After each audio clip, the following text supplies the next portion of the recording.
Hi, my name is Jason.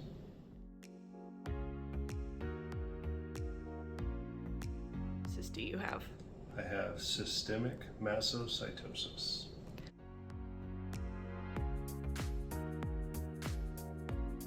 Yes. 45. What do you think led to this diagnostic delay? Just nothing was pinpointing to what I had, and we're going down lots of paths trying to discover what it was because nothing was consistent.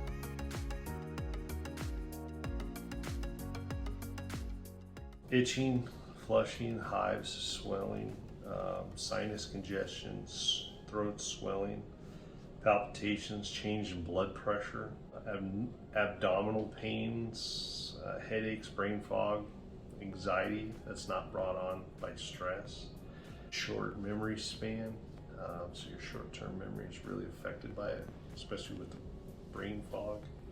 One thing that you really notice is, I call it the trifecta. So if you add stress, if you add environmental changes, and then you add like a reactive food, those three items, you're definitely going to have some effects. So right now in life, I try to minimize, the stress, minimize going from really cold to really hot or changing in elevations, and then watch what I eat.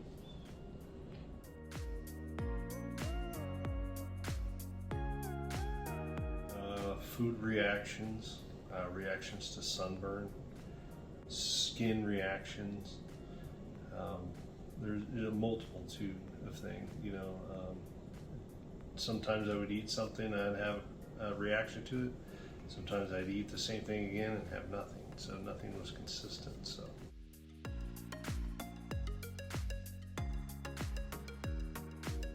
first we did a full blood count, an FBC, and it was a positive test. And then once we determined that, we went to a bone marrow aspiration, and that was positive.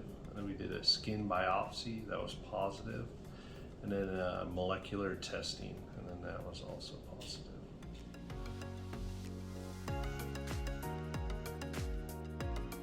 Yes, I would say if you're going down that path and you're not getting the answers, and you're getting handed off from one medical provider to the other, and it's leading nowhere, sometimes you just have to be an advocate for yourself, and you need to just put the brakes on and say, hey, I need to speak to a geneticist.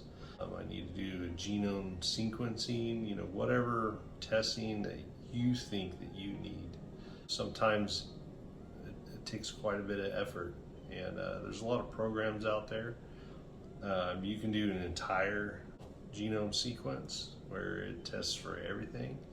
It costs quite a bit of money, but if I look back on my past, how many doctor's appointments, how many specialists, that test is very cheap compared to everything that I've been through up to the age of 45 to get a diagnosis. So it seems like a lot of money up front, but it's worth it in the long run.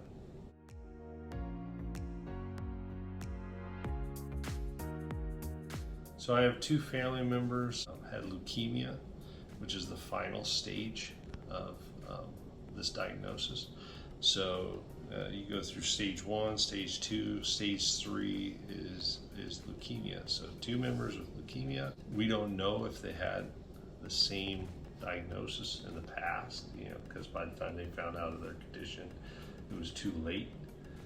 Just knowing what I have, what they've been through, and the patterns of everything that they've been through, I assume that they had the same thing.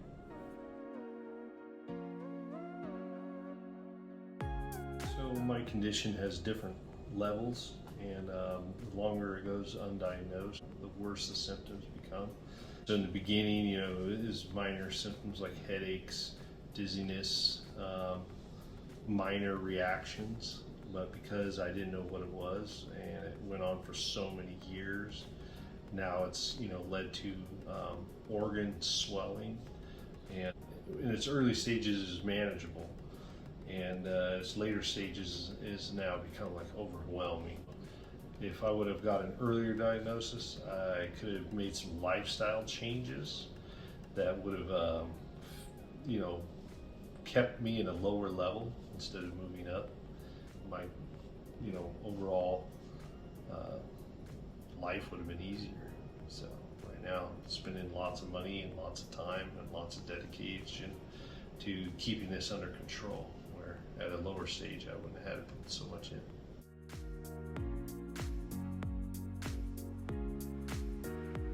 Currently I'm on a group that's on Facebook. People put out tips and tricks and videos and recipes and all sorts of stuff like that. It's been a big help.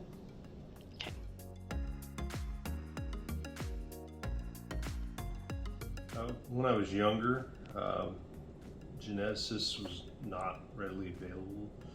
Nobody knew what it was or how to even go about finding someone to provide that service, and so it led to a lot of tests, a lot of medical procedures.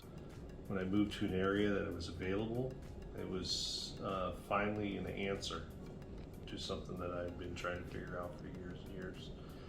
Now that it's available, and it's becoming more available, that it's spreading across the nation, I would tell everyone in the medical field, if you go down 3 paths trying to find an answer and you don't have the answer, that should be your first step, because that gives you a precise answer.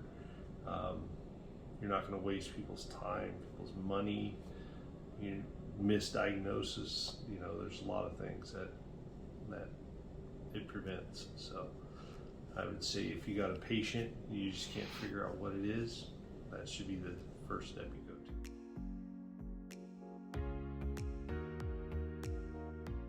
Mast cells are basically white blood cells in our immune system that are the first responders to attack pathogens and things that are invading us.